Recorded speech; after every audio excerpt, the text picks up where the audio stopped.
Hey guys, and welcome to episode 37 of Dad Knows Best. I am Harrison Mudge, daddy of one, and my daddy of two, Adam Callow, is to my right. I can't get used to these intro. I just can't. Hey guys, thanks for tuning in. I guess if you're new to the show, this is where two best friends, also dads, talk about all things fatherhood, parenthood, mistakes we've made. And sometimes we go off topic, but that's just the nature of the show. We talk about what it's really like to build a small child. That's the throwback to the other show that we do. You don't the highs, the lows, and all the learnings. We can literally just nick the tagline of we do a business show called The Startup Diary. And if you're interested in entrepreneurship, go and subscribe to that. But the tagline for that is the highs, the lows, and all the learnings. And I guess you could what it's really like to build a small business. Like it. Harry, how is your small child? He is fantastic. Fantastic. I got some photos to show you later. Oh, nice. Because we've been taking a picture every month. Okay. With them cards. The cards are I could take or leave, but it's nice that we take a picture of him every month on like the 21st ish. Okay. But it's fascinating to see, because I showed Sara actually, it's fascinating to see him like even between month 3 and 4. What, the development? Yeah. Quick question, because you're a creative, do you find yourself like going above and beyond with like photo and video and like? I would like to, but it stresses me out Why? to no end. Because all I want to do really is just get a quick photo. Okay. But because... And that's Big Ben striking 8. Apologies for that. But because I want to make it a nice photo, Yep. I think that's what stresses me out. Because we're doing it at home and we don't necessarily have a proper setup and stuff. It's like, oh, right, we need to set this up. We need to get some like background, backdrop, try different things. So like month 3, we tried him in the corner of the sofa with a furry throw. Mm-hmm. That looks quite nice. Month 4, we've tried him in his new little, what's the chair called? Begins with like B or something. It's like a little soft chair anyway. You can sit them in and he sits up in it. Is it a Bugaboo? Did I just make that up? I think that's a brand of Okay. pushchairs, but it's something like that. Okay. Beluga or something. Has he? I don't know. We should be guessing this. Has he got one of those jumpers yet? No, my mum is getting him one of them. Great for we don't legs. have the space for him, for it. But you don't even need the ones that like roll around and stuff. Have you seen the ones that go between a door frame? Mm-hmm. That's probably like a good shout. Probably stress Frank out beyond belief. Yeah. You want him like a moving target. Yeah. Exactly. So this time around on month 4, we did... so we got him on his chair in the living room on the wooden floor. And then we used a clothes horse and then draped a clean white bed sheet over the back. So it's just like a nice little white backdrop. Trying different things. So you made your own little set. Yeah, but that was stressful. But like what I'm asking is like in between those days, like on the 21st where you do your monthly shot, do you find yourself wanting to, because obviously with your camera, with the videos, you've got some amazing shots of Frank. You used to take Frank out and it's all time, and it stresses me the fuck out when I'm trying to edit a photo. Mm-hmm. For example, when we took a photo for month 4, I took the photos like sweet, lappy out, SD card in, to which Emmy was like, "Are you not going to tidy the room up?" Oh, wow. And I was like, ah! So I went off on I'm in my creative process. I just went off on like an absolute rant. I was like, fine, I'll tidy everything up. You know, like gravity's like 10 times its normal self. It's like, this goes here, I'll move this away. This is yours. Why have you left this out? I'm moving that now. So that was the whole thing. Anyway, tidied it all up. Makes sense, tidy up. At this point, Frank and I'll look at it and go, do not fucking piss him off right now. And then managed to sit down and do the pictures. But I find that because I don't have the time to do the process, probably the best way to say it, and I'd rather not because otherwise I end up with thousands of photos that I don't get to sort of edit, which I actually had some from a walk that we did the other week, and I never edited them. One day. one day when I'm retired, I'll look back and be like, oh, remember that time? Lappy out, SD card in. Emmy's like, why have you not reset? What are we talking about today, mate? Today, Adam, we are sorry about the rubbing of the eyes and stuff. I actually feel really tired, by the way. That's why I asked you on the way in this one. I was like, you're all right, because you looked slightly perplexed and you were only walking. Well, like last night, I went to the gym. What? Did you say correct? I said congrats. Oh, I thought you said correct. I was like, So I went to the gym, and even halfway through my gym session, I started getting a bit of a headache. And I'm drinking plenty of water. It's always my go-to as well. If you're ever getting a headache, just neck a load of water. Mm-hmm. My normal go-to is 3 ibuprofen, 3 paracetamol, and codeine if you're feeling lucky. And if I can swallow them dry, I will. Standard. Just crush them up and no. So yeah, like was finding that I was getting a little bit of a headache in the gym, but I was like, oh, it's probably because I'm just like straining, because it was like after like a heavy set or something. Mm-hmm. And it was like, give it a set, let my blood come back to the brain. But it's kind of persisted in the evening. And when I was at home, I was like, fucking hell, am I like just... And I just felt like in the gym, I suddenly got like really tired. Like I can feel it now, but like around my eyes, I was just like, whoa, I could just lie down right now and just pass out.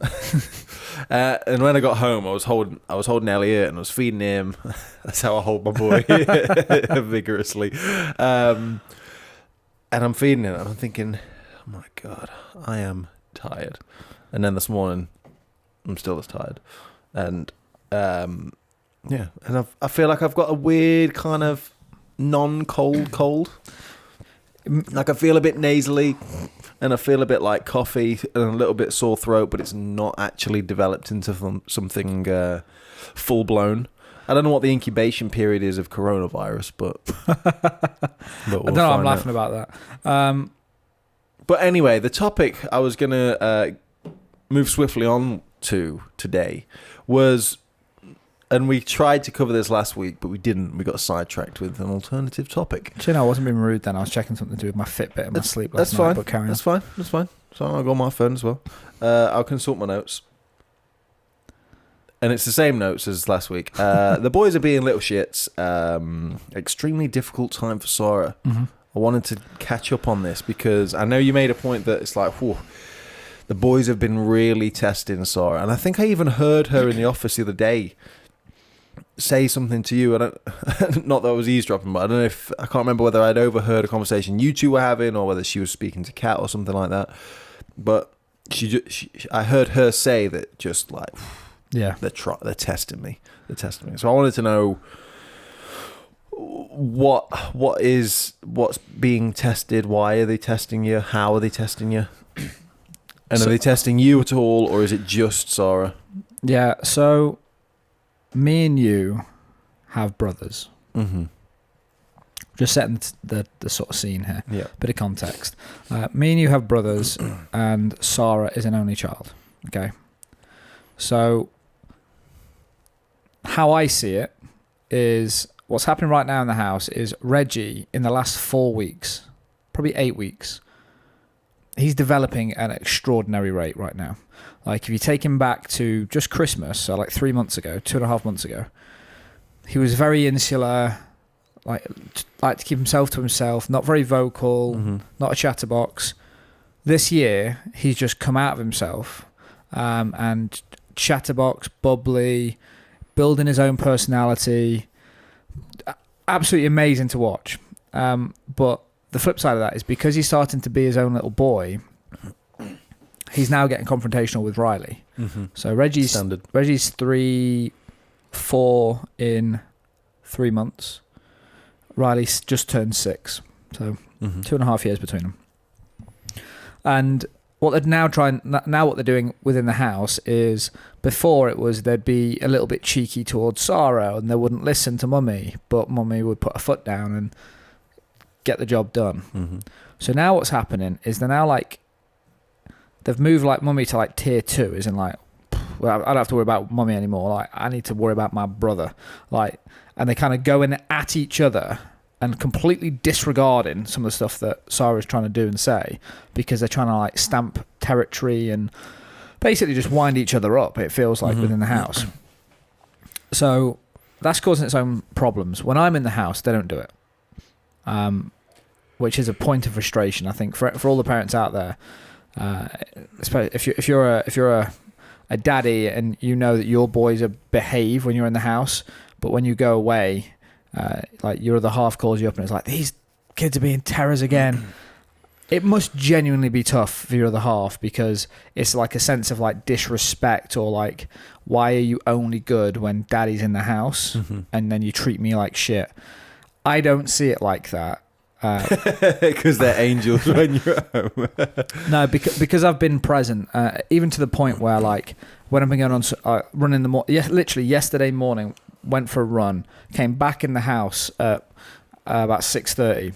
No one knows I'm back in the house, and I can hear the boys being little shits, terrorizing each other, and then Sara trying to deal with it. They share a room, right? Currently, it's getting changed in the next week. Probably another point of conversation. But they're not, for me, I just see it as like, they're just being boys. Like, and what I'm trying to get across to Sara right now is, you're not going to fix this. There is nothing to fix right now. So she's trying to stop them from winding each other up. Yeah. Because when it's just when they're winding her up, she can deal with it. But because they're winding each other up and they're not paying attention to her in that situation, she hasn't got the control that she used to have. So what Sora feels like is they're disrespecting me. The key thing is, and it's how I grew up as well, is around my mum, I'd get away, me and you, like we try and get away with everything. When Dad's present, fuck me, like I wouldn't do anything. Yeah, like, Dad was the you don't want to piss Dad off. Exactly, and that's just like I think that's a constant dynamic that I was raised in, and it's what we've got with our boys. But I guess the reason that I think Sara's finding it so hard, so we had like a nice like chat about it a couple of weeks back, is she feels like she's not being a great parent because she can't, and I'm using air quotes here, control them and stop them from fighting. Whereas I see it as, sorry, you're not going to change them now. I said, this is what they're going to be like. I says, if you think about me and my brother, we used to terrorize, we still terrorize. If I have an opportunity to terrorize my brother now, I'm 30 and he's 35, I'm going to do it. Like, because we're brothers and that's what we do. Well, my older brother used to just be able to look at me from across the dinner table and wind you up. And wind me up. Yeah. Because just, I don't know why. I think I guess there's like an underlying tension between brothers, no matter what. I don't know why. I don't know what the cause is, but like, because for him to be able to sit opposite and just give me like a little bit of a smirk and a look, and your blood and I'd be like, just stop looking at me, and like we just blow up into a full blown argument over the dinner table. Yeah, and he hadn't physically done anything, and then my mum was like, stop winding your brother up. I think I actually. And then your brother's like, I didn't do anything. I just looked at him. Yeah, and then while she's talking to me, saying just ignore smirk. him, he's giving me another look behind her back. Yeah. Why he's still looking at me? But I think I actually said, if I didn't say it to Sara, she should definitely listen and subscribe just to hear this. But leave a comment down below, Sara. But like that for us didn't change until, so my older brother is 33, I think. I think he's like 3 and a bit years older than me. It didn't change until I was like 18. Because only at that point are you both sort of adults. Yep. Or adult enough to kind of appreciate your brother on another level, that rather than just being the knobhead that always winds you up. Yeah. You wind each other up until a point that you actually get exposed to a bigger, wider world, and you go, actually, we're a good fucking team. That's how like me and my brother, and like I'll still wind them up as much as I can. Like that's what brothers are always going to do. But you've there's learned, a respect there. You've learned that you are family, and like the family dynamic is a weird one to even explain. But like when you hit that point where it's like, actually we'll still wind each other up, but we're family, so it's like a safe zone. It's like we'll wind each other up, but I ain't gonna let anyone else wind you up. Yeah. That's like my privilege. No one's gonna fuck with you, sort of attitude. But trying to convey that to like Sara in a point where she just feels like they're just continually being disobedient, and I don't feel like is she trying to is she basically getting frustrated because she's saying stop winding each other up and they won't, and then she's like, well, they're not listening to me anymore. Is that what the issue? Yeah, a little bit. It's sort of like I'm I'm putting words in Sara's mouth here, so this could be wildly inaccurate. But this is how it feels. She'll comment down below. This is how I feel about it when I'm speaking about it. It's like I'm a mum. I've got 2 boys that are every week like continually just listening to me less and less and fighting with each other. As a mum, it's my responsibility to raise them and stop them from arguing and teach them to be proper little boys, polite, respectful, and all this good stuff. I think she feels like she's not doing that job to the impact that she wants to, whereas I see she's doing an amazing job. She's like the best mummy in the world. They're just little boys being little boys. And it's like, I'm trying to explain to her, don't take it emotionally. If you need to do some corrective behavior, split them up, whatever you need to do, just do it and like duck off water off a duck's back. And they said duck off water's back. I need a coffee. Different kind of duck. Water off a duck's back, just because she lets every little thing in the house wind her up. So I've seen Sara's stress levels, and then she starts to basically argue with the kids. And I'm like, why do you argue with the kids? She's like, and then she goes off on one at me. And I'm like, pause. Don't argue with me. I'm like, you are literally arguing with a 4-year-old or a 3 or 5-year-old, 6-year-old, whatever it is. Like, they have no, like, their brains are not cognizant enough to understand why you They're not even sure why they're arguing. Exactly. And they probably won't do until they're a lot older. So I'm like, you need to just stop being emotional about it. And it's really hard to say because she's exposed to it. It's easy to say. It's hard to do. Exactly, yeah. So ducks and water and all that. She's exposed to it like all the time, and I'm exposed to it in snippets. So I'm kind of like flying in and seeing it now and then. And the points that I see as well, I'm like, yeah, that is really frustrating. But I see it emotionally get to Sara, where I think what I'm trying to explain to Sara right now is, like, don't let it penetrate you and get you down. Just action it accordingly. And the other day she did it for the first time. Like, I came back in from that run, and when I came upstairs, I was downstairs with ice pack on my knee, as I desperately need after every run right now. Otherwise, it's just agony. And it went quiet, and I'm like, what's happened? Went upstairs. Sorry, okay. I am now. Okay, cool. It's dark upstairs. It's still 6:30ish. And I go to the cupboard, and there's a kid sat in front of it, facing the cupboard. So Sara just got to the point that she just split them up, got Riley upstairs into the bedroom, and just said, sit there, face the wall, you're not having your iPad, and sit there until I get out of bed. And, like, you should have seen Riley. Riley looked broken, didn't know what to do. So she trying to, like, just completely disarm, because normally it'd be like arguing, tell them to do something. She just split them up and disarmed them both. And I was like, oh, that was an interesting tactic. And that seemed to have worked. Yeah, that's what my mum used to do, is like, separation is the only thing, because you're falling out because you're occupying the same room. Simple as that. Like, you're either across the dinner table, you're playing pool in a hotel, swinging the cues at each other, whatever it might be. But the only solution is to just split it up. Yep. Obviously, it's easier sometimes to do than others, but for me and my brother, it would always be a case of one of us would go to our room and the other would stay downstairs.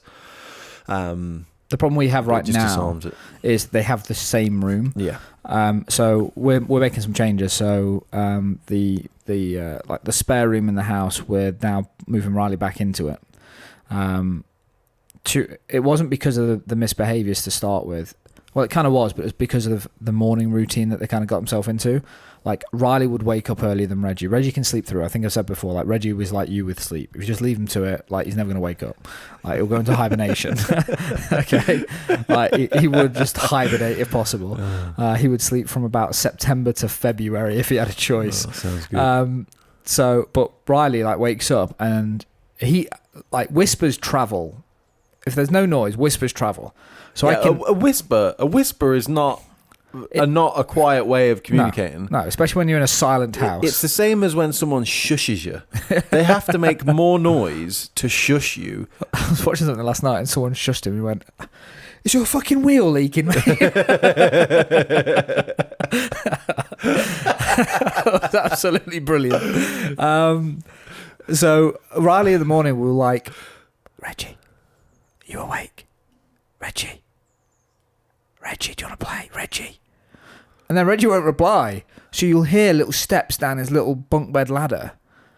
and then you'll hear Reggie like moan at Riley for waking him up, but then they're both awake. And then they start teasing each other, playing nicely for like 5 minutes, then start teasing each other, then it's hell. And then because they're up, the dog starts barking, thinking, oh, it's time to get up. Where's the dog? Downstairs in the living room? Hallway. Or kitchen. Hallway kitchen. So we're like, at that point, the whole house is awake. And then Reggie is just grumpy because he hasn't got the sleep that you want. So it starts the day off like poorly for everyone in the house. Today. So, so we're putting Riley back into his room, and then Reggie back in. Like Reggie's going to have his own room, and I think that'll do two things. One, when we send each other to their rooms, perfect.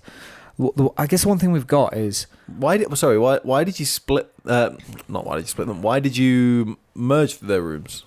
Because it sounded better on paper than it really was. It's like, oh, they're brothers. They get to spend time together.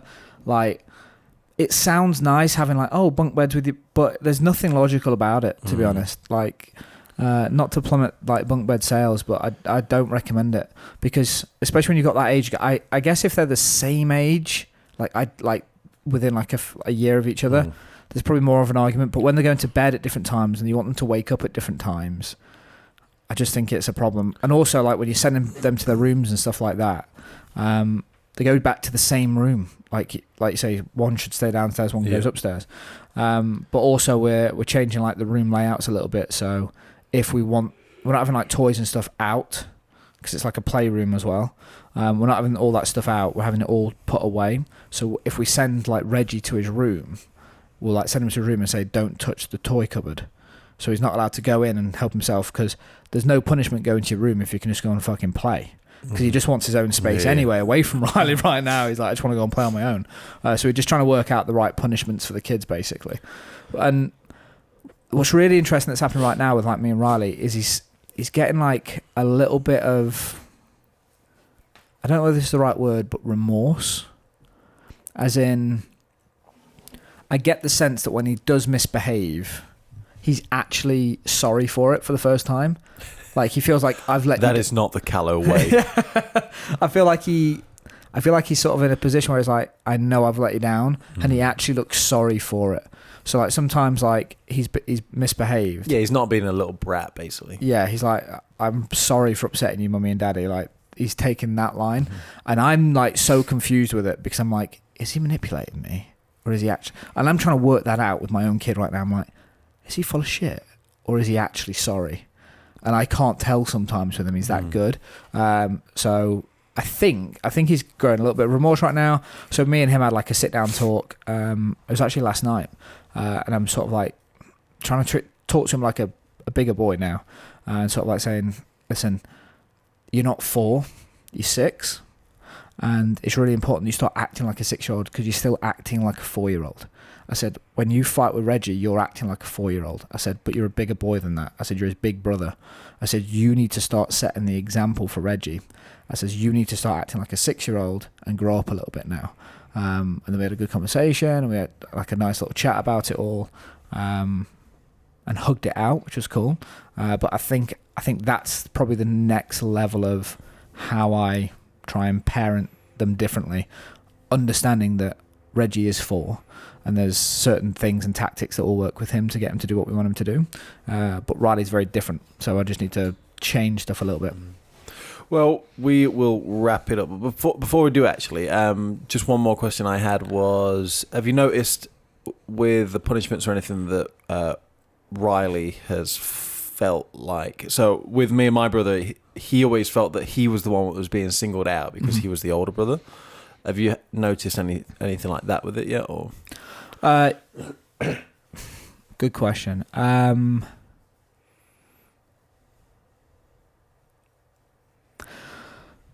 going to say no right now, just because of how. It's good. It's a really good question. Largely because the punishments are just like the naughty step and go to the room sort of thing. Fairly equal. Then, I guess. Fairly equal, and like taking like they both love their pudding and like stuff like that. So we've kind of just been like blanket punishing them both. So I'd say the biggest change that we're doing right now is understanding that they deeply care about different things. And it sounds obvious when you say it, but when you're a parent, you just say, no pudding for the rest of the week, or not having your iPad, or whatever it is. I think we're now, first time I did it yesterday, so like Reggie was being good actually. Riley got Fortnite deleted off his iPad. And by the way, I'll leave this as a little teaser.